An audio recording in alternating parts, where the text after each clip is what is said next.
কালকে আসলে সোমবার, তো আমরা গেছিলাম লঙ্কাশি বাড়িতে। আমি, দিদি, কাকি আর ভাই। তো আমরা দেখো লঙ্কাশি মন্দিরে গেছি। তো ফলও এইগুলি লইয়া গেছিলাম বাজার থেকে। তো ফলও এইগুলি ধোয়া লইছে। হ্যালো গাইস, কেমন আছো? আশা করি তোমরা ভালো আছো, আমিও ভালো আছি। তো ফুল ভিডিওটা দেখবে, না দেখলে বুঝতে পারবে না। তো দেখো ফলগুলি চাটা ওটা সবগুলি ধোয়া নিছি। তারপরে দেখো এখন আমরা মন্দিরেও যাইতে গেছি। তো মন্দিরে আমি, দিদি, কাকি তো ওখানে উঠলাম। তো দেখো মন্দিরে গেলে যে মনটা এত ভালো লাগে কি কমো, সত্যিকারে। বহুত সময় আমরা আসছিলাম মন্দিরে, তো পূজা উজা করলাম, সব মন্দিরে গেলাম। দেখো তো আমি কাকি নমস্কার দিছি,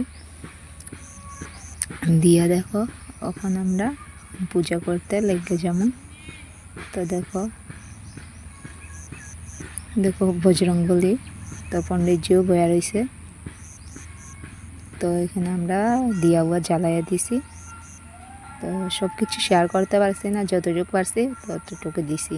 তো দেখো এখানে এত ভাল লাগে মন্দিরে। তো ওখানে আমরা শিব মন্দিরেও গেছি। তো শিব মন্দিরেও গিয়া অল্প আমরা মম ধূপকাঠি এগুলি জ্বালাই দিছি, পূজা উজা করছি। তো দেখো শিব মন্দিরটা। তো দেখো আমরা পরে শীতলা মন্দিরে গেলাম। তো শীতলা মন্দিরে মম ধূপকাঠি জ্বালাইয়া দিলাম, তো পূজা করলাম। তো কাকিও করছে, আমিও করছি। তো দেখো তো পূজা করা শেষ হয়ে গেছে। শেষ হওয়ার পরে আবার লঙ্কাশি মন্দিরে যাবো।